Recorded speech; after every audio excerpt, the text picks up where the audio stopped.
Hello friends, स्वागत है आपका Affairs Cloud learn to lead में। मैं हूं आशु और आज हम डिस्कस करेंगे बहुत ही इंपॉर्टेंट करंट अफेयर्स 15 अक्टूबर 2021 के। आप दो बेस्ट इमेजेस यहां पे देख रहे हो, लेकिन आज हम बहुत ही इंपॉर्टेंट करंट अफेयर डिस्कस करने वाले हैं, तो वीडियो को बिल्कुल लास्ट तक देखना है। और यहाँ पे आप देख सकते हो, आप हमारी एप्लीकेशन को डाउनलोड करें, करियर्स क्लाउड को, डिस्क्रिप्शन बॉक्स में लिंक दिया हुआ है, लॉगिन कर लें ईमेल आईडी के थ्रू और क्रैक करंट अफेयर्स के ऊपर क्लिक करके आप 1 साल या फिर 2 साल की सब्सक्रिप्शन बाय कर सकते हैं। दोनों का ही प्राइस बहुत कम है, लेकिन हम वो करंट अफेयर कवर कर देंगे आपका जो आपको हर एग्जाम में मिलेगा। लेकिन ये करंट अफेयर किस तरह से कवर करेंगे? आपको मिलेगा डेली सेक्शन। डेली में 3 तरह के सेक्शन होंगे, detail, question and answer format और एक होगा क्विज सेक्शन। क्विज जो है वो आप हमारी एप्लीकेशन के ऊपर डेली अटेम्प्ट कर सकते हो। फिर होगा वीकली करंट अफेयर। वीकली में 3 तरह के सेक्शंस होंगे, detail, question and answer format और क्विज होगा, जो कि हर हफ्ते आप हमारी एप्लीकेशन के ऊपर अटेम्प्ट करोगे। फिर होगा दोस्तों मंथली सेक्शन। मंथली में आपको 4 तरह की पीडीएफ्स मिल जाएंगी, डिटेल करंट अफेयर की, क्वेश्चन एंड आंसर फॉर्मेट की, बेस्ट 100 करंट अफेयर वो भी क्वेश्चन एंड आंसर फॉर्मेट में, और एक पॉकेट पीडीएफ मिल जाएगी। मतलब 2 लाइन में या 3 लाइन में आप करंट अफेयर को आराम से कवर कर सकते हो अपने एग्जाम से पहले। लेकिन आपकी प्रिपरेशन को और बेहतर करने के लिए हम आपको 20 अलग अलग टॉपिक्स की पीडीएफ प्रोवाइड कर रहे हैं। मतलब एक टॉपिक से रिलेटेड जितना भी करंट अफेयर है वो आप इस टॉपिक वाइज पीडीएफ से रिवाइज कर सकते हो। अगर आप बैंकिंग के स्टूडेंट हैं तो हम आपको 3 सेक्शंस प्रोवाइड कर रहे हैं, डिटेल करंट अफेयर का, क्वेश्चन एंड आंसर फॉर्मेट और क्विज। लेकिन ये तीनों सेक्शन बैंकिंग और इकोनॉमी से ही रिलेटेड होंगे, और जो क्विज होगा बैंकिंग और इकोनॉमी से रिलेटेड वो आप हमारी एप्लीकेशन के ऊपर मंथली बेसिस पे अटेम्प्ट कर सकते हो। और जितना भी पास्ट करंट अफेयर जा चुका है 2021 का, वो सिर्फ एक ही पीडीएफ से रिवाइज करने के लिए आप एग्जाम पीडीएफ का यूज कर सकते हो। बजट और इकोनॉमिक सर्वे आपको मिल जाएगा, लेकिन इसमें खास बात क्या है कि इसमें आपको डिटेल के साथ साथ हम क्वेश्चन एंड आंसर भी प्रोवाइड करेंगे, ताकि आपको पता लग सके कि एग्जामिनर यहाँ से क्वेश्चन बना सकता है। और अगर आप किसी भी स्टेट एग्जाम की तैयारी कर रहे हैं तो हम स्टेट करंट अफेयर भी कवर कर रहे हैं, और हर स्टेट और यूनियन टेरिटरी को कवर किया जा रहा है। ये सारी चीजें आपको कोई अलग अलग प्राइस पे नहीं मिल रही, सिर्फ एक ही सब्सक्रिप्शन है सबकी। लेकिन आपने डाउनलोड कर लेना एप्लीकेशन को, करियर्स क्लाउड को, लिंक डिस्क्रिप्शन बॉक्स में है।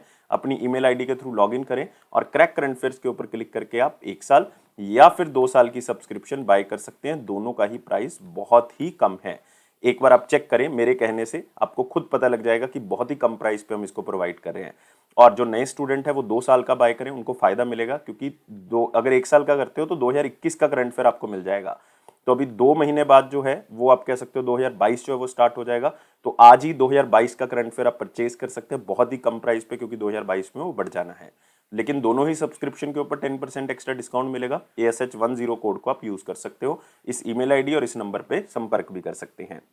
तो स्टार्ट करते हैं फिर 15 अक्टूबर 2021 का करंट अफेयर। लेकिन उससे पहले मैं सारे बच्चों से रिक्वेस्ट करूंगा कि यार वीडियो को लाइक जरूर कर दिया करो, शेयर जरूर करें और चैनल को सब्सक्राइब जरूर कर दे। टेलीग्राम ग्रुप को भी ज्वाइन कर ले, डिस्क्रिप्शन बॉक्स में लिंक है। तो पहला क्वेश्चन क्या कहता है, what is the rank of India in the 58th renewable energy country attractiveness index 2021? तो 58th है, तो ये आपने नंबर याद रखना है थोड़ा सा। Renewable energy country attractiveness index 2021, इसका मतलब है कि कितनी और कंपनीज जो है वो उस कंट्री में आके इन्वेस्ट कर रही हैं रिन्यूएबल एनर्जी के अंदर। तो इंडिया का रैंक जो है वो 3rd है दोस्तों, याद रखना है। और आंसर क्या होगा इसका? बी होगा।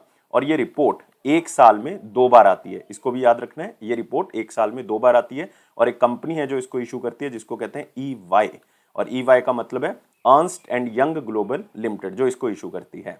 और ये बाई एनुअल रिपोर्ट है, मैं बता चुका हूं 2003 से आ रही है कि कोई कंट्री जो है वो रिन्यूएबल एनर्जी के ऊपर कितना खर्चा कर रही है, या कितने लोग वहां पे क्या कर रहे हैं, इन्वेस्ट कर रहे हैं, कितनी अपॉर्चुनिटीज वो कंट्री दे रही है। लेकिन इस बार एक फैक्टर इन्होंने और नया ऐड किया है, वो है environment, social and governance. Environment, social and governance जो है वो इसके इस बार जो है वो एक नया फैक्टर जो है वो ऐड किया गया, ये भी आपने याद रखना है। और corporate power project, corporate power project, इसको याद रख लें आप। ये क्वेश्चन आपको कहीं ना कहीं पूछा जा सकता है, अगर थोड़ा सा एग्जाम का लेवल जो है वो अच्छा है, स्टेट PSC है, तो पूछ सकते हैं। तो corporate power purchase agreement index भी इसके साथ निकाला गया है कि कितनी प्राइवेट कंपनी से जो है रिन्यूएबल एनर्जी की इन्वेस्टमेंट हो रही है, उसके बेस पे ये निकाला गया है। और इसमें इंडिया का रैंक जो है वो 6th है, 30 कंट्रीज में से जो है वो ये आंका गया है। तो याद रखना है, purchase agreement, corporate power purchase agreement के अंदर इंडिया का रैंक 6th है, 30 कंट्रीज को इसमें आंका गया है। तो अलग अलग चीजें जो है वो आपने याद रखनी है इसके अंदर। इंडिया का रैंक 3rd है, और 6th रैंक जो है वो कॉर्पोरेट पावर परचेज एग्रीमेंट में है। और पहला स्थान किसका है? यूनाइटेड स्टेट्स ऑफ अमेरिका का, ये भी आप याद रख सकते हो। और तीसरा जो है वो इंडिया का है। और दूसरा जो है वो मेनलैंड चाइना का, तो ये भी आप याद रख सकते हो, लेकिन तीसरा इंडिया का। और अर्नस्ट एंड ग्लोबल की ये रिपोर्ट है, ये याद रखोगे कौन देता है, कई बार पूछ लेते हैं, और इसका हेडक्वार्टर कहाँ पे है, लंदन में। तो आप यहाँ पे देख सकते हो, India retains third position in the 58th edition of EWISE RECAI का मतलब है renewable energy country attractiveness index, और इसके अंदर इंडिया का स्थान थर्ड है, पहला यूएसए का है। अगले क्वेश्चन के ऊपर आते हैं, किसको PETA India's award for vegan leather initiative जो है वो आप कह सकते हो ये प्राइस जो है वो दिया गया है पेटा का। तो सबसे पहले आपको पेटा पता होना चाहिए, ये एनिमल प्रोटेक्शन के लिए एक ऑर्गेनाइजेशन है जिसको हम कहते हैं peoples for ethical treatment of animals, peoples for ethical treatment of animal. तो इस ऑर्गेनाइजेशन की तरफ से एक अवार्ड दिया गया है एक बंदे को जिसने वेगन लेदर को स्टार्ट किया था, जो कि जानवर से नहीं बनती, जो कि आप कह सकते हो पेड़ पौधों से, या फिर आप कह सकते हो कि आर्टिफिशियल तरीके से उसको क्रिएट किया जाता है इस तरह से कि वो लगे कि वो जानवर की स्किन से तैयार की गई है, लेकिन ऐसा नहीं है, इसीलिए इसको नाम दिया गया है वेगन लेदर। और ये अवार्ड मिला है जेम्स संगमा को। तो आंसर याद रखना क्या होगा दोस्तों, इसका ए होगा। और कौन है जेम्स संगमा, ये फॉरेस्ट एंड इन्वायरमेंट मिनिस्टर हैं, कौन सी स्टेट के, मेघालय के। तो याद रखना है forest and environment minister Meghalaya के जेम्स संगमा, उनको ये अवार्ड दिया गया है, कौन सा, वेगन लेदर इनिशिएटिव के लिए, पेटा इंडिया अवार्ड 2021। और ये उन्होंने वेगन लेदर का जो इनिशिएटिव मेघालय के अंदर स्टार्ट किया था उसके लिए मिला था। और ये किससे बनाने की कोशिश कर रहे हैं, ये पाइनएप्पल से बनाने की कोशिश इसको कर रहे हैं, मतलब अनानास से बनाने की इसको कोशिश कर रहे हैं। याद रखना है नॉर्थ ईस्टर्न इंडिया में अब अनानास से जो है वो या पाइनएप्पल से लेदर को बनाया जा सकता है, तो एक अच्छा इनिशिएटिव। मतलब आप कह सकते हो कि पाइनएप्पल से जो लेदर बनती है वो एनिमल स्किन की तरह दिखती है, और इसको नाम दिया जाता है पिनाटेक्स। क्या नाम दिया जाता है, पिनाटेक्स। और ये केवल अनानास से नहीं बनती, इसमें कुछ आप कह सकते हो ये अनानास के नेचुरल फाइबर तो है ही हैं, इसमें प्लास्टिक का भी यूज़ किया जाता है, रेजिन का भी यूज़ किया जाता है, तो इन सारी चीज़ों को मिला के जो है वो पाइनएप्पल से जो है वो हम कह सकते हैं कि लेदर बनाया जाता है। और स्टेट एडमिनिस्ट्रेशन जो है वो मेघालय की वो ऑलरेडी प्लान कर रही है कि हम एक म्यूजियम भी बनाएं, एक म्यूजियम बनाया जाए ताकि अवेयरनेस क्रिएट की जा सके क्लाइमेट चेंज को लेके, ऑल एनिमल्स को बचाने के लिए। और ये म्यूजियम जो है वो क्लाइमेट चेंज म्यूजियम के नाम से जाना जाएगा, ये भी मेघालय गवर्नमेंट का इनिशिएटिव है। तो ये दो तीन चीजें आपने याद रखनी है। जेम्स संगमा को अवार्ड मिला है किस काम के लिए, वेगन लेदर के लिए। किससे बनाएंगे, पाइनएप्पल से बनाएंगे, और इसको नाम क्या दिया जाएगा, पिनाटेक्स। और एक म्यूजियम भी बना रहे हैं जो कि इन्वायरमेंट से सचेत करेगा और एनिमल्स की प्रोटेक्शन के बारे में बताएगा, एनिमल को कंजर्वेट करने के बारे में बताएगा, ये भी मेघालय बना रहा है, उसका नाम होगा क्लाइमेट चेंज म्यूजियम। और जेम्स संगमा कौन है, फॉरेस्ट एंड इन्वायरमेंट मिनिस्टर हैं किसके, मेघालय स्टेट के। तो ये दो तीन चीजें आपने याद रखनी है। लेकिन यहाँ पे एक ऑर्गेनाइजेशन इंपॉर्टेंट हो जाती है, PETA, people for ethical treatment of animals. 1980 में दोस्तों इसको बनाया गया था, 1980 में, और इसका हेडक्वार्टर कहाँ पे है, यूनाइटेड स्टेट्स ऑफ अमेरिका। तो यहाँ पे आप देख सकते हो James Sangma to get PETA award for the vegan leather initiative, या पाइनएप्पल लेदर भी कह सकते हो, पिनाटेक्स भी कह सकते हो। अगला आते हैं वेरी इंपॉर्टेंट क्वेश्चन सेक्शन। लेकिन वीडियो को लाइक, जितने भी बच्चे वीडियो को देख रहे हैं अभी के अभी लाइक करेंगे, शेयर करें वीडियो को, चैनल को सब्सक्राइब कर लें, और साथ में टेलीग्राम ग्रुप को ज्वाइन कर लें डिस्क्रिप्शन बॉक्स लिंक से, ताकि नोटिफिकेशन मिलता रहे। नेक्स्ट है हमारे पास, how much is allocated to prime minister Gati Shakti, most important question, prime minister Gati Shakti natural master plan for multimodal connectivity. तो इंफ्रास्ट्रक्चर जो है वो देश का इंप्रूव करना है, उस इंफ्रास्ट्रक्चर को इंप्रूव करने के लिए एक प्लान जो है वो मोदी जी ने अनाउंस किया था, कब, 15 अगस्त 2021 के भाषण के दौरान। तो जो उनकी इंडिपेंडेंस डे स्पीच थी उसके अंदर उन्होंने अनाउंस किया था इस प्लान को। और गति शक्ति जो है वो बहुत बड़ा प्लान है जिसमें इंफ्रास्ट्रक्चर को इंप्रूव किया जाएगा, और ये 100 लाख करोड़ रुपए का प्रोजेक्ट है दोस्तों, 100 लाख करोड़, बहुत बड़ी अमाउंट है। और डी जो है वो इसका क्या होगा, आंसर होगा। इससे क्या होगा, हमारा ease of living, ease of living, उसमें भी हमारा जो मतलब रहने का स्तर है वो भी इंप्रूव होगा, और ईज ऑफ डूइंग बिजनेस, ये भी जो है वो हमारा क्या होगा, इंप्रूव होगा। क्योंकि अगर इंफ्रास्ट्रक्चर वो अच्छा होगा तो बाहर से कंपनीज या हमारी जो अंदर की कंपनीज हैं वो बहुत ज़्यादा इन्वेस्ट कर सकती हैं।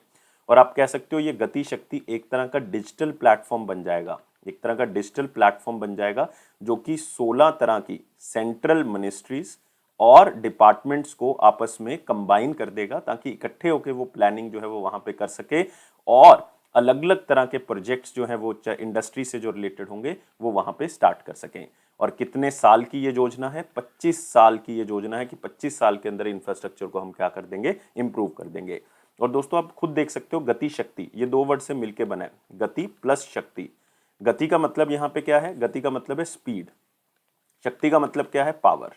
तो मतलब दो वर्ड से मिलके बना है, इसका मतलब क्या होगा कि हमने जो है वो जितने भी कार्य हैं उनको हमने जल्दी जल्दी में कंप्लीट भी करना है और साथ में इंडिया को एक पावरफुल कंट्री भी बनाना है, मतलब आत्मनिर्भर भारत की तरफ लेके जा रहे हैं, सेल्फ रिलायंट भारत की तरफ लेके जा रहे हैं।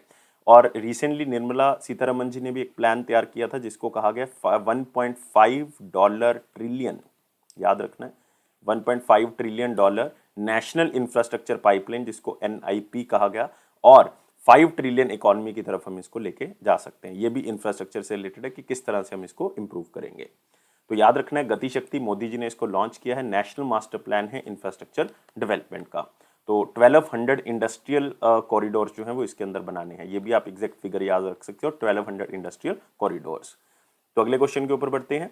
Who became India's 21st women grand master. तो अब हम वुमेन की बात कर रहे हैं, मेन की बात नहीं कर रहे, और ये महाराष्ट्र से बिलोंग करती हैं और नाम क्या है इनका, दिव्या देशमुख। आंसर क्या होगा फिर, बी होगा। और ये केवल 15 साल की हैं और कौन सी स्टेट से बिलोंग करती हैं, महाराष्ट्र से, नागपुर से बिलोंग करती हैं और 21st वुमेन ग्रैंड मास्टर बनी है इंडिया का, जो कि आप कह सकते हो कि एक फर्स्ट सेंचुरी ग्रैंड मास्टर हुआ था कहाँ पे, बुडापेस्ट के अंदर।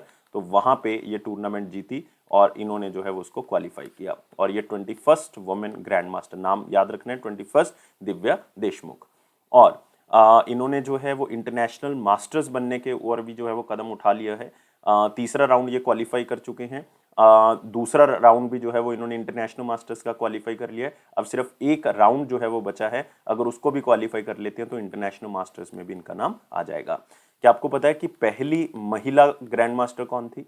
पहली महिला ग्रैंड मास्टर थी सुब्रमन विजयलक्ष्मी। तो याद रखना है, फर्स्ट वुमेन ग्रैंड मास्टर कौन थी, सुब्रमन विजयलक्ष्मी। और फर्स्ट मैन मेरे ख्याल से आपको पता ही होगा, वो हमारे पास आनंद विश्वनाथन या विश्वनाथन आनंद, तो मेरे ख्याल से सारे बच्चों को पता होगा। फर्स्ट ग्रैंड मास्टर मैन आनंद विश्वनाथन या विश्वनाथन आनंद, और वुमेन में सुब्रमण्यम विजयलक्ष्मी। और इनको 2001 में मिला था, ये 1988 में। तो अगर आपको पूछ लें फर्स्ट इंडियन ग्रैंड मास्टर कौन है, तो वो विश्वनाथन आनंद ही रहेंगे। और recently 70th grand master main की कैटेगरी में कौन बना है इंडिया का, वो राजा ऋत्विक बने हैं, याद रख सकते हो, आर राजा ऋत्विक। ये 70th ग्रैंड मास्टर बने हैं मेंस कैटेगरी के अंदर। और ये ग्रैंड मास्टर टूर्नामेंट्स जितने भी होते हैं ये कौन आयोजित करवाता है, AICF। AICF का मतलब है ऑल इंडिया चेस फेडरेशन। 1951 में इसको बनाया गया था, इसका हेडक्वार्टर चेन्नई में है और इसके प्रेसिडेंट जो हैं वो संजय कपूर हैं। कौन है, संजय कपूर। याद रखोगे दोस्तों, बहुत इंपॉर्टेंट क्वेश्चन हमने कवर कर लिया है। तो दिव्या देशमुख 15 साल की और कहाँ से, नागपुर से बिलोंग करती है, महाराष्ट्र से, और ये बनी है 21st women grand master. Next, Bharat bill pay के साथ जो है वो किसने टाई अप किया है ताकि वो एक नया पेमेंट लिंक जो है वो स्टार्ट कर सके, जिसका नाम क्या होगा, क्लिक पे होगा। तो बहुत ही सिंपल सा क्वेश्चन है, दो तीन चीजें इस क्वेश्चन में आपने सीखनी है, क्योंकि एक तो भारत बिल पे के बारे में जानना है। भारत बिल पे जो लिमिटेड है इसको हम NBBL भी कहते हैं। NBBL का मतलब है, N का मतलब है NPCI, BBL का मतलब है भारत बिल पे लिमिटेड, मतलब national payment corporation of India का ही ये एक 100% सब्सिडरी यूनिट है, जो कि एक आप कह सकते हो डिजिटल प्लेटफॉर्म के साथ मिलके एक नया पेमेंट लिंक स्टैब्लिश कर रहे हैं, जिसको नाम दिया गया है क्लिक पे। और ये हमारे पास कौन है, ये हमारे पास है फोन पे। तो आंसर बेसिकली क्या होगा इसका, बी होगा। तो याद रखना है दोस्तों, फोन पे की तरफ से ये इनिशिएटिव लिया गया है, साथ में किसके साथ मिलके, भारत बिल पे के साथ मिलके, ताकि वो एक नया पेमेंट लिंक स्टार्ट कर सके क्लिक पे। अब इसमें होगा क्या कि अगर आप कोई पेमेंट करना चाहते हैं, तो इसका मतलब कोई बिल आप पे करना चाहते हैं या कुछ भी करना चाहते हैं, तो एक क्लिक पे नाम का लिंक जो है वो आपके मोबाइल में जो है वो आ जाएगा और उस लिंक से जो है वो आप इंस्टेंटली अपने बिल की पेमेंट जो है वो कर सकते हैं। तो मतलब इसमें कोई फ्रॉड होने के चांसेस नहीं है। कई बार क्या होता है कि आप फिजिकल तौर पे मान लो कोई डिटेल भर रहे हो, कई बार कोई अकाउंट नंबर गलत भरा गया या कुछ एक आधा डिजिट इधर उधर हो गया, तो पेमेंट जो है वो नहीं होगी या आप कह सकते हो गलत अकाउंट में चली जाएगी। इसलिए सही तरह से पेमेंट हो सके तो क्लिक पे नाम का एक लिंक जो है वो भेज देगा आपको, जिसने भी पेमेंट रिसीव करनी है। तो वो लिंक के अंदर सारी डिटेल ऑलरेडी जो है वो प्रेजेंट होगी, क्योंकि वो अपनी डिटेल भरेगा खुद, तो वो उसमें प्रेजेंट होगी। उसके बाद लिंक आएगा, आपने सिर्फ लिंक के ऊपर क्लिक करना है और अपने आप ही पेमेंट हो जाएगी। तो इसका मतलब जो बार बार आपको अपनी डिटेल ढूंढनी पड़ती है, बार बार उसमें फिल करनी पड़ती है, वो झंझट जो है वो इसमें खत्म हो जाएगा और एरर होने के चांसेस पे जो है वो क्या हो जाएंगे, नेग्लिजिबल हो जाएंगे, यहाँ पे खत्म हो जाएगा। तो इसका मतलब फ़ोन पे को यूज़ करके आप कहीं पे भी, चाहे वो आपने मनी रिसीव करनी है, मोबाइल को रिचार्ज करवाना है, आप स्टोर में पे कर रहे हो, तो इसका मतलब कोई गलती होने के चांसेस खत्म हो जाएंगे। तो फ़ोन पे का ये इनिशिएटिव है। और फ़ोन पे याद रखना है फ्लिपकार्ट ने एक्वायर कर लिया था 2016 में, फ्लिपकार्ट के द्वारा एक्वायर कर लिया गया। वैसे इसको 2015 में इस्टेब्लिश किया गया था और इसका हेडक्वार्टर कहाँ पे? बेंगलुरु के अंदर, बेंगलुरु। और इसके सीईओ कौन है? समीर निगम। समीर निगम, सोनू निगम से याद रख सकते हैं लेकिन सोनू निगम नहीं है, समीर निगम है। फोन पे और NPCI Bharat bill payment limited की तरफ से टाई अप हुआ है ताकि क्लिक पे नाम का इनिशिएटिव स्टार्ट कर सके।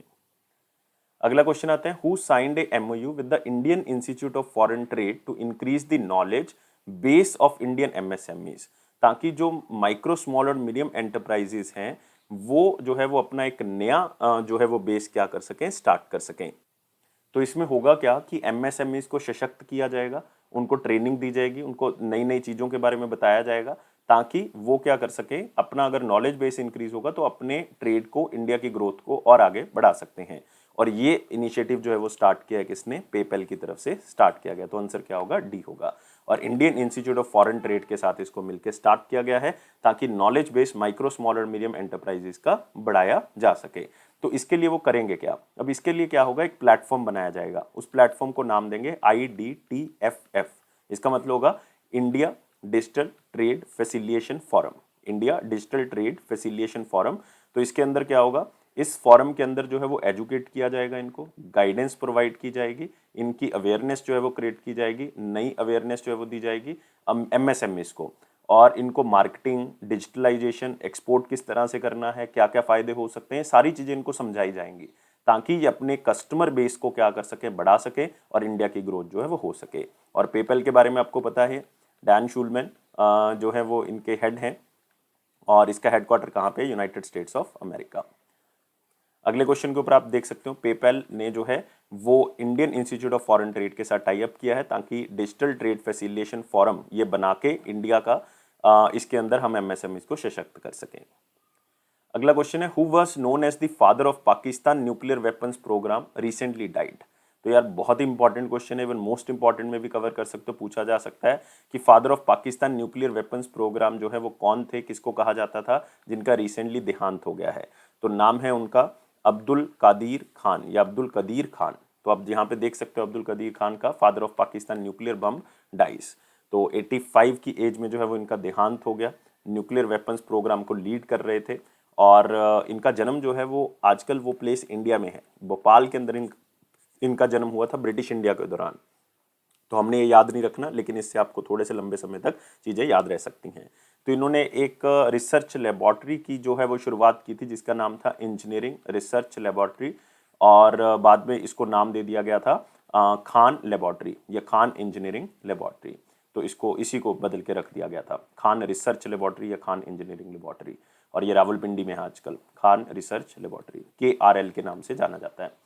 और आपने याद रखना है यूरेनियम इनरिचमेंट कैपेबिलिटी के ऊपर काम कर रहे थे ताकि यूरेनियम अगर हम जो है वो बहुत ही अच्छी मात्रा में लेके आ सकते हैं तो इसका मतलब जो है वो हम न्यूक्लियर के ऊपर काम कर सकते हैं। इवन पाकिस्तान ने जब 1971 के साथ इंडिया के अंदर वॉर की थी और वो हार गया था, तो उसके बाद पाकिस्तान ने सोचा था कि न्यूक्लियर बम जो है वो बनाया जा सके ताकि कभी ना कभी जो है वो हमें वॉर के अंदर उसका यूज़ करना पड़ सकता है। तो इसीलिए जो ये अब्दुल कादिर खान है तो वो यूरोपियन कंपनी के साथ मिलके जो है वो यूरेनियम के ऊपर जो है वो काम कर रहे थे ताकि हम यूरेनियम बना सके। लेकिन नाम सबसे इंपॉर्टेंट है, अब्दुल कादिर खान, पाकिस्तान से बिलोंग करते हैं।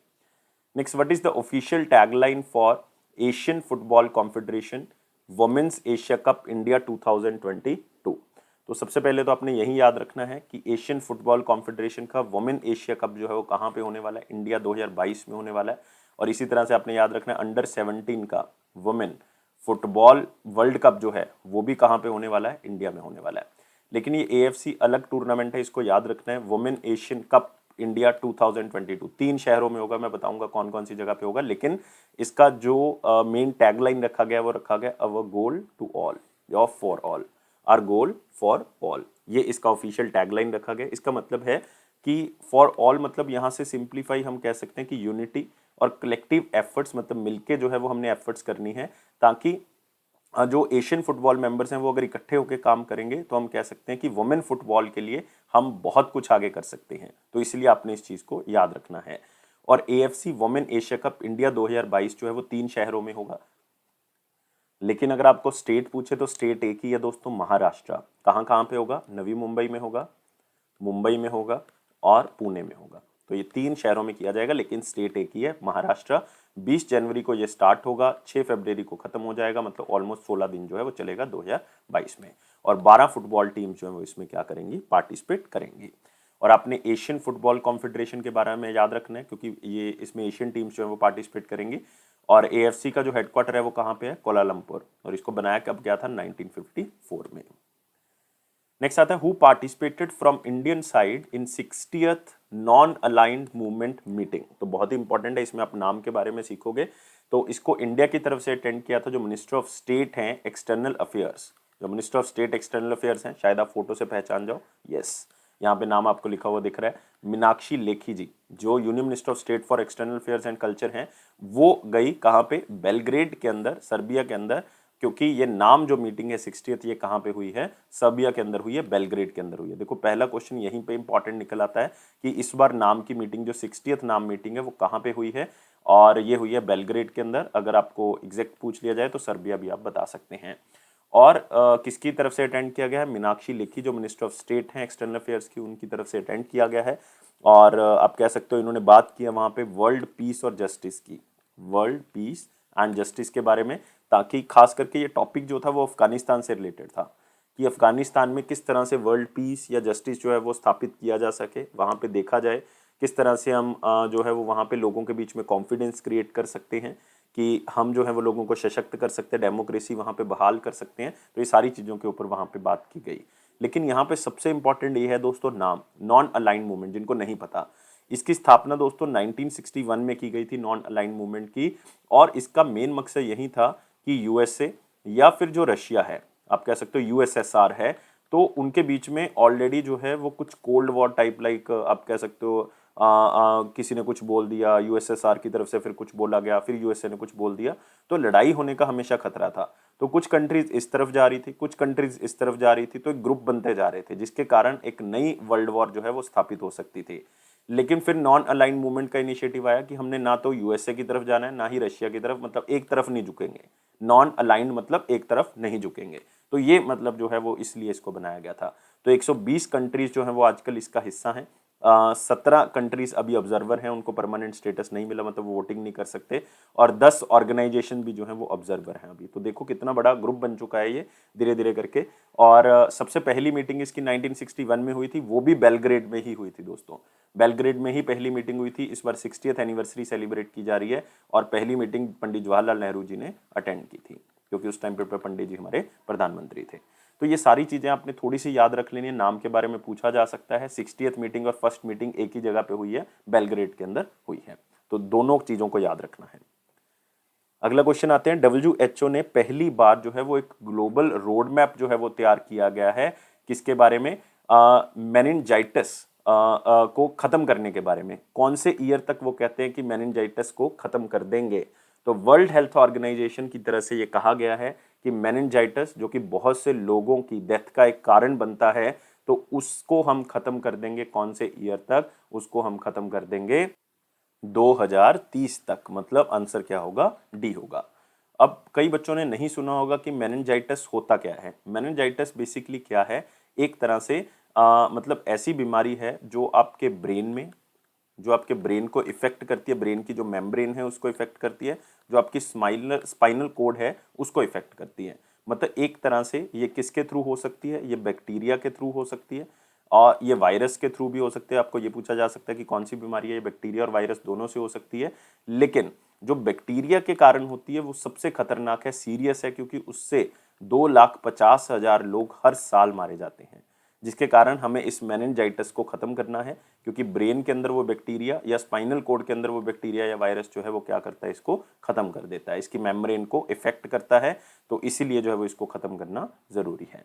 और WHO के साथ उनकी और भी ऑर्गेनाइजेशंस हैं, लेकिन जैसे गेट्स फाउंडेशन है, मेलिंडा गेट्स फाउंडेशन है, यूनिसेफ है, तो ये सारी ऑर्गेनाइजेशन भी इनके साथ हैं। लेकिन याद रखना है डेथ मेनिंजाइटिस को बिल्कुल ही एलिमिनेट कर देना है 2030 तक, और 70% डेथ्स को हमने कम भी करना है, ये भी साथ में टारगेट जो है वो रखा गया है। और वर्ल्ड हेल्थ ऑर्गेनाइजेशन के बारे में याद रखोगे 1948 में इसको बनाया गया था। डॉक्टर टेड्रोस जो हैं वो इसके हेड हैं, डॉक्टर टेड्रोस। और साथ ही याद रखोगे हेडक्वार्टर कहाँ पे इसका, जनेवा। तो यहाँ पे आप देख सकते हो WHO एंड उनकी पार्टनर ऑर्गेनाइजेशंस ने पहली बार जो है वो ग्लोबल स्ट्रेटेजी बनाई है ताकि मेनिंजाइटिस को खत्म किया जा सके। कौन सी स्टेट ने टॉप किया है इंडिया में से by financing the highest number of units under the Prime Minister Employment generation Programme? तो एम्प्लॉयमेंट जनरेशन प्रोग्राम के जो भी यूनिट्स हैं, मतलब आप कह सकते हो सबसे ज़्यादा इन्होंने फंडिंग जो है वो दी है ताकि ज़्यादा से ज़्यादा लोगों को एम्प्लॉयमेंट मिल सके। और ये स्टेट हमारे पास है उत्तर प्रदेश, मतलब हम बात कर रहे हैं योगी आदित्यनाथ जी की।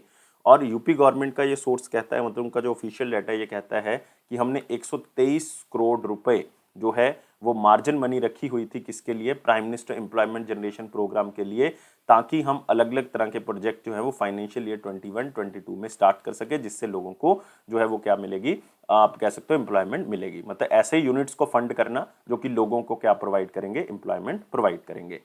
और आपने याद रखना है उत्तर प्रदेश जो है वो बहुत ज़्यादा आगे जो है वो बढ़ चुका है रिसेंटली। आप कह सकते हो कि ईज ऑफ डूइंग बिजनेस में उत्तर प्रदेश का रैंक जो है वो दूसरा है। इससे पहले उत्तर प्रदेश का रैंक 14 था, लेकिन बहुत ज़्यादा इन्वेस्टमेंट होने के कारण इसी प्रोग्राम के तहत सेकंड रैंक पे जो है वो आ चुका है। और आपको पता होना चाहिए कि ये जो Prime Minister Employment generation Programme है ये खास करके Khadi and Village Industries Commission की तरफ से चलाया गया था, और वो उसकी नोडल एजेंसी थी। और आप कह सकते हो कि इसको अलग अलग जगह पे जो है वो प्रमोट किया गया, बैंक्स के द्वारा जो है वो इसमें लोन प्रोवाइड किया गया ताकि आगे जो है वो बढ़ा जा सके। और उत्तर प्रदेश के बारे में याद रखोगे चीफ मिनिस्टर योगी आदित्यनाथ जी हैं, गवर्नर जो है वो आनंदीबेन पटेल हैं। यहाँ पे आपको मिलेगा पीलीभीत टाइगर रिजर्व, यहीं पे आपको मिलेगा दुधवा नेशनल पार्क। अगला आते हैं, what is the name of the tool for integration of climate information on the geographical information system based watershed planning under Mahatma Gandhi national rural employment guarantee scheme? तो देखो यार बहुत ही सिंपल सा क्वेश्चन है, कंफ्यूज नहीं होना इसमें। इसमें क्या है कि अब आप ज्योग्राफिकल इंफॉर्मेशन सिस्टम के थ्रू आप कह सकते हो कि उसमें जो है वो आप देख सकते हो कि क्लाइमेट जो है वो क्या रहने वाला है, पानी को किस तरह से बचाया जा सकता है, उसकी प्लानिंग की जा सकती है। मतलब आप कह सकते हो कि इसमें जो है वो आप मैप को साथ में जोड़ रहे हो एमजी नरेगा के अंदर। तो सिंपल तरीके से आप अगर इसको लोगे तो आप कह सकते हो कि अब आपको मौसम के बारे में भी जो है वो यहाँ से पता लग जाएगा कि एमजी नरेगा स्कीम के अंदर जो है वो किस तरह से मौसम जो है वो बदलने वाला है, पानी आएगा, उसको बचाना है, ये सारी चीज़ें आपको पता लग जाएंगी। और ये किया गया है क्रिस्प एम टूल के थ्रू। तो आंसर क्या होगा इसका, डी होगा। क्रिस्प का दोस्तों मतलब क्या है, क्लाइमेट, याद रखोगे climate resilience information system and planning. तो इस सिस्टम के थ्रू जो है वो इसको स्टार्ट किया गया, ये टूल है ऐसा। और ये टूल जो है वो अभी सिर्फ 7 स्टेट्स में ही जो है वो इम्प्लीमेंट किया गया है। और वो 7 स्टेट्स कौन कौन सी हैं, बिहार है हमारे पास आप कह सकते हो झारखंड है, बिहार और झारखंड तो याद रख सकते हो। उत्तर प्रदेश होगा, साथ साथ बनी हुई है सारी, मध्य प्रदेश है, छत्तीसगढ़ है और राजस्थान है। कितनी हो गई हैं, 6 हो चुके हैं, एक उड़ीसा है। तो अगर आप देखोगे ये 7 स्टेट्स हैं हमारे पास, अगर आप देखोगे ध्यान से ये कंबाइंड है, बिहार, झारखंड, यूपी, मध्य प्रदेश, छत्तीसगढ़, राजस्थान, उड़ीसा। तो बिल्कुल आराम से इसको याद रख सकते हो। और एमजी नरेगा आपको पता ही है कि ये इनिशिएटिव है जिसमें जो है वो हमने रोजगार प्रोवाइड करना है, 100 दिन का तो कम से कम रोजगार प्रोवाइड करेंगे, उनको एम्प्लॉयमेंट प्रोवाइड करेंगे एक फाइनेंशियल ईयर के अंदर। और अडल्ट मेंबर को हम जो है चाहे वो अनस्किल्ड हो तो हम उसको ये रोजगार देंगे। 2005 में जो है वो इसकी शुरुआत की गई थी एमजी नरेगा की, और आपने इसको याद रखना है। क्रिस्प एम, अब क्लाइमेट रेजिलिएंट इंफॉर्मेशन सिस्टम और प्लानिंग जो है वो महात्मा गांधी नरेगा स्कीम के अंदर लॉन्च कर दी गई है। आपको पता लग जाएगा मौसम के बारे में भी यहाँ से अब इसके अंदर ऐड कर दिया गया है, ये टूल जो है वो ऐड कर दिया गया है। नेक्स्ट क्वेश्चन जो है वो पिक्चर से करोगे, सिंपल क्वेश्चन है क्योंकि हम बहुत बार इसको डिस्कस कर चुके हैं कि जो प्राइम मिनिस्टर नरेंद्र मोदी जी हैं उन्होंने वर्चुअली जो है वो पार्टिसिपेट किया है। एक समिट थी जिसका नाम था extra ordinary summit on Afghanistan. फिर से अफगानिस्तान इशू के बारे में बात हो रही है, पहले भी नॉन अलाइंड मूवमेंट के अंदर अफगानिस्तान के बारे में बात हुई थी। अब G20 की एक मीटिंग थी extra ordinary summit on Afghanistan. तो ये मीटिंग किसने होस्ट की होगी, ये मीटिंग जो है वो दोस्तों G20 की चेयरमैनशिप के पास है, इटली के पास है। तो इसका मतलब किसने होस्ट की होगी, इसको इटली ने होस्ट की होगी। जो उनके प्राइम मिनिस्टर हैं मारियो द्रागी, उन्होंने इसको होस्ट किया होगा। तो इसके अंदर बताया गया कि अफगानिस्तान के अंदर हम किस तरह से ह्यूमन राइट्स को वायलेट नहीं होने देंगे, टेररिज्म को खत्म करना है, इन सारी चीज़ों के बारे में चर्चा की गई है। और G20 का कोई हेडक्वार्टर नहीं है, ये याद रखें। 1999 में इसको बनाया गया था। टोटल 19 कंट्रीज इसकी मेंबर है, एक ऑर्गेनाइजेशन मेंबर है, यूरोपियन यूनियन भी इसकी मेंबर है, तो याद रखोगे। अगला है अब हमारे पास इंपॉर्टेंट क्वेश्चंस, लेकिन वीडियो को यार लाइक जरूर कर दें, शेयर जरूर कर दें मैक्सिमम टू मैक्सिमम। ये बहुत बड़ा काम है कि अगर आप कम से कम अपने एक दोस्त को भी शेयर कर देते हो। सब्सक्राइब कर दें, अभी के अभी सब्सक्राइब करेंगे, फिर ही अगला क्वेश्चन देखेंगे। टेलीग्राम ग्रुप को ज्वाइन कर लें डिस्क्रिप्शन बॉक्स लिंक से। क्या कहता है question, which bank and Fisdom joint hands for digital wealth management project. तो बहुत इंपॉर्टेंट है क्योंकि बहुत सी ऐसी ऑर्गेनाइजेशंस हैं जो बैंक के साथ टाई अप करके वेल्थ मैनेजमेंट प्रोडक्ट्स जो है वो लॉन्च करते हैं। तो बहुत ज़्यादा इंपॉर्टेंट नहीं कहूँगा, लेकिन फिर भी आपने थोड़ा सा इसको इस स्लाइड से याद रख लेना है। और नाम है बैंक का इंडियन बैंक, तो आंसर क्या होगा, ए होगा। तो इंडियन बैंक ने एक फाइनेंशियल टेक्नोलॉजिकल कंपनी जिसका नाम है फिजडम, तो उनके साथ टाई अप किया एक मोबाइल बैंकिंग एप्लीकेशन आप कह सकते हो मैनेज करने के लिए, ताकि वेल्थ मैनेजमेंट प्रोडक्ट्स जो है वो लोगों को प्रोवाइड किया जा सके। मतलब कह सकते हो कि फिजडम जो है वो फाइनेंशियल प्रोडक्ट्स जो है वो प्रोवाइड करेगा, फाइनेंस से रिलेटेड प्रोडक्ट्स प्रोवाइड करेगा, जैसे कि म्यूचुअल फंड्स हो गया, इंश्योरेंस हो गया, नेशनल पेंशन स्कीम्स हो गया अपने प्लेटफॉर्म के ऊपर। और इंडियन बैंक के कस्टमर जो है वो उसको असेस कर सकते हैं। तो सिंपल है, फिजडम जो है वो फाइनेंशियल जो है वो इन्वेस्टमेंट की चीज़ें बताएगा, और इंडियन बैंक के कस्टमर जो है वो उसको क्या कर सकते हैं, असेस कर सकते हैं। और इंडियन बैंक जो है वो 7th largest public sector bank है इलाहाबाद बैंक के मर्ज होने के बाद। तो इसका मतलब अब जो है लोग इस पार्टनरशिप के थ्रू पेंशन फंड्स के अंदर भी इन्वेस्ट कर सकते हैं, गोल्ड के अंदर भी इन्वेस्ट कर सकते हैं, और इनकम टैक्स रिटर्न्स भी ऑनलाइन भर सकते हैं। मतलब जितनी भी फाइनेंशियल रिलेटेड चीज़ें हैं वो ऑनलाइन की जा सकती हैं। अगला आते हैं, कौन सी स्टेट ने मेमोरेंडम ऑफ अंडरस्टैंडिंग साइन किया है नास्कॉम के साथ, ताकि industry aligned skill development experience जो है वो स्टूडेंट्स को मिल सके हायर एजुकेशन के दौरान। तो मतलब आप कह सकते हो कि हायर एजुकेशन के दौरान अगर उनको इंडस्ट्री से रिलेटेड स्किल जो है वो मिल जाती हैं, तो आगे चल के उनको किसी भी तरह की ट्रेनिंग की ज़रूरत नहीं रहेगी, वो एक सक्षम या आत्मनिर्भर बन सकते हैं। और ये साइन किया है State Higher Education Council of Karnataka. तो आंसर क्या होगा, सी होगा। क्योंकि आपको पता है यार, Karnataka national education policy of 2020 चलाने वाली पहली स्टेट है, और इसलिए इन्होंने ये टाई अप किया है ताकि हायर एजुकेशन के अंदर स्टूडेंट्स को इंडस्ट्री से रिलेटेड स्किल जो है वो हम पहले ही क्या कर सकें, प्रोवाइड कर सकें। लेकिन इसमें योगदान कौन देगा, इसमें नास्कॉम जो है वो योगदान देगा, मतलब national association of software and service companies, and ये साथ देगा। और इन्होंने अपना एक प्लेटफॉर्म है इनका जिसका नाम है फ्यूचर स्किल प्राइम, तो उसके तहत ये ट्रेनिंग जो है वो दी जाएगी। और इसमें जितनी भी यूनिवर्सिटीज़ हैं स्टेट के अंदर उसको कवर किया गया है, और ये 5 लाख से ज़्यादा स्टूडेंट्स को क्या मिलेगा, हायर एजुकेशन के दौरान उनको फ़ायदा मिलेगा, चाहे वो गवर्नमेंट है चाहे वो प्राइवेट इंस्टीट्यूशन है, हर साल। और कोर्स जो है वो डिजिटल जो है वो प्रोवाइड किया जाएगा। इसमें आप कह सकते हो आर्टिफिशियल इंटेलिजेंस के बारे में, मशीन लर्निंग, साइबर सिक्योरिटी, तो इन चीज़ों के बारे में जो है वो इनको बताया जाएगा। तो ऑनलाइन कोर्स जो है वो बच्चे असेस कर सकते हैं, फ्यूचर स्किल प्राइम के नाम से होगा। नास्कॉम इसको प्रोवाइड करेगा, कौन सी स्टेट के, कर्नाटका स्टेट की यूनिवर्सिटीज़ को। बहुत ही सिंपल है। और कर्नाटका के चीफ मिनिस्टर हमारे पास कौन है, बसवराज जी। और जो गवर्नर है यहाँ के कौन है, वो हैं थावरचंद गहलोत जी। थावरचंद गहलोत, बहुत ही इंपॉर्टेंट अगेन एक क्वेश्चन आप यहाँ पे कवर कर रहे हो। यहाँ पे भी देख सकते हो, Karnataka signs MoU with the NASSCOM for industry aligned skill development to the students. लेकिन सिर्फ यूनिवर्सिटी के स्टूडेंट्स को, हर साल 5 लाख बच्चों को जो है वो ऑनलाइन कोर्स प्रोवाइड किए जाएंगे, 5 लाख से ज़्यादा को बेनिफिट मिलेगा। सबके लिए ओपन है ये कोर्स, फ्री ऑफ कॉस्ट है, और इसमें इंडस्ट्री रिलेटेड स्किल जो है प्रोवाइड की जाएंगी। अब आते हैं वन लाइनर इंपॉर्टेंट पॉइंट्स के ऊपर, जिसमें पहला पॉइंट क्या कहता है, वर्ल्ड स्टैंडर्ड्स डे 2021 14 अक्टूबर को मनाया गया। तो ग्लोबल लेवल पे इसको मनाया जाता है, इसको इंटरनेशनल स्टैंडर्ड डेज भी कहते हैं। इंटरनेशनल स्टैंडर्ड का मतलब है कि ऑल ओवर वर्ल्ड लेवल पे हमने कुछ चीज़ों के स्टैंडर्ड्स जो है वो सेट करने हैं, मतलब स्टैंडर्डाइजेशन की क्या इंपॉर्टेंस है उसके बारे में ये जागरूक करता है। तो इसको हम कहते हैं वर्ल्ड स्टैंडर्ड्स डे।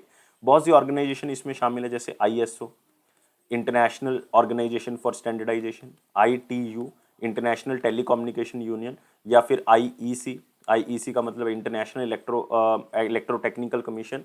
तो 25 कंट्रीज़ के लोग जो हैं, या अलग अलग कंट्रीज़ के जो लोग हैं वो इसमें शामिल हुए, और इंटरनेशनल ऑर्गेनाइजेशन ताकि स्टैंडर्डाइजेशन की जा सके हर चीज़ की, उसके बारे में जागरूक करता है। और इसका थीम क्या था, याद रखने की ज़रूरत नहीं, standards for sustainable development goals. Standards for sustainable development goals are shared vision for a better world. और इसमें सबसे इंपॉर्टेंट ऑर्गेनाइजेशन है इंटरनेशनल ऑर्गेनाइजेशन फॉर स्टैंडर्डाइजेशन, और इसका हेडक्वार्टर आपको कहाँ मिलेगा, जिनेवा के अंदर, Geneva Switzerland. Next, Indian overseas bank ने ज्वाइन कर लिया है तमिलनाडु गवर्नमेंट का एक इनिशिएटिव जिसका नाम है integrated finance human resource management system. मतलब आप कह सकते हो जितनी भी ट्रेजरी से रिलेटेड रिसीट्स होंगी वो Indian overseas bank Tamil Nadu government के बिहाफ से कर सकता है। बहुत ही सिंपल है, हमने इस क्वेश्चन को पहले भी कवर किया है। नेक्स्ट, हमारे पास एक्सटर्नल अफेयर मिनिस्टर जो एस जयशंकर जी वो 3 कंट्रीज में विजिट करके आए, किर्गिस्तान, कजाकिस्तान और आर्मेनिया, 10 से लेकर 13 अक्टूबर के बीच में। तो बहुत ज़्यादा इंपॉर्टेंट नहीं कहूँगा इस क्वेश्चन को, सिर्फ ये कह सकता हूँ कि अफगानिस्तान से रिलेटेड जो है इसमें बात हुई है क्योंकि ये अफगानिस्तान के आसपास की कंट्रीज हैं। नेक्स्ट है यूग्रो कैपिटल और करियाना कैपिटल के बीच में पार्टनरशिप हुई है ताकि एमएसएमई को लोन दिया जा सके। और दोनों ही ऑर्गेनाइजेशन इतना ज़्यादा इंपॉर्टेंट नहीं है, लेकिन फिर भी आपने याद रखना है कि ये कोलेट्रल फ्री होगा, मतलब इसमें कुछ गिरवी नहीं रखना पड़ेगा। और स्मॉल बिजनेसमैन को ये लोन जो है वो दिया जाएगा, एमएसएमईज को दिया जा रहा है। और 100 करोड़ रुपया जो है वो देने का टारगेट रखा गया है। मतलब फाइनेंशियल 2022 के एंड में इनको 100 करोड़ रुपया दिया जाएगा ताकि मैन्युफैक्चरिंग हो सके, ट्रेडिंग हो सके, सर्विस सेक्टर के अंदर इंप्रूवमेंट हो सके। तो इसलिए ये पैसा दिया जाएगा। और 1 लाख रुपए से लेकर 30 लाख रुपए तक का लोन जो है वो इंडिविजुअल को दिया जा सकता है। और इसमें टाइम पीरियड जो है वो 1 साल से लेकर 5 साल का टाइम पीरियड दिया जा सकता है। तो 24 घंटे के अंदर अंदर लोन जो है वो प्रोवाइड हो जाएगा। ये करियाना कैपिटल की तरफ से वादा किया गया है। और करियाना कैपिटल का जो हेडक्वार्टर है वो कहाँ पे है? किराना कैपिटल का हेडक्वार्टर है बेंगलुरु कर्नाटका के अंदर। नेक्स्ट, यूनियन मिनिस्टर जो अनुराग ठाकुर जी हैं उन्होंने एक nation wide clean India campaign launch किया है प्रयागराज से। तो सिर्फ इतना याद रखना है कि कहाँ से लॉन्च किया है, उत्तर प्रदेश से लॉन्च किया गया है, प्रयागराज से जो अनुराग ठाकुर जी हैं उन्होंने इसको लॉन्च किया है।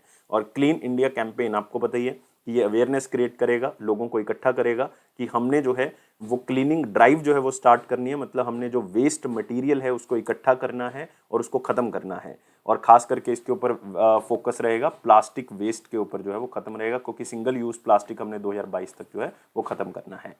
और ख़ास करके टारगेट रखा गया है कि 7 लाख केजी वेस्ट जो है वो प्लास्टिक हमने जो है वो कलेक्ट करना है, उसको डिस्पोज करना है, खत्म करना है। और लोगों की ज़्यादा से ज़्यादा पार्टिसिपेशन चाहिए। 75 लाख इसलिए क्योंकि 75 ईयर ऑफ इंडिपेंडेंस हम सेलिब्रेट कर रहे हैं। प्राइम मिनिस्टर मोदी जी ने वर्चुअली एड्रेस किया 28th national human right commission foundation day programme को।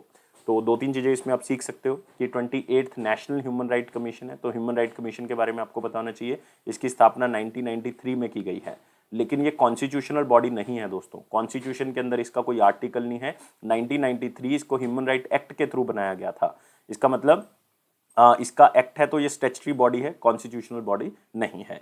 और ये एक ही ऑर्गेनाइजेशन है ऐसी नेशनल लेवल पे जो ह्यूमन राइट्स की प्रोटेक्शन और प्रमोशन के बारे में काम करती है। और इसका एक एक्ट भी है, protection of human rights act 2006, ये भी आप याद रख सकते हो। और करंटली चेयरमैन कौन है? Currently chair justice Arun Kumar Mishra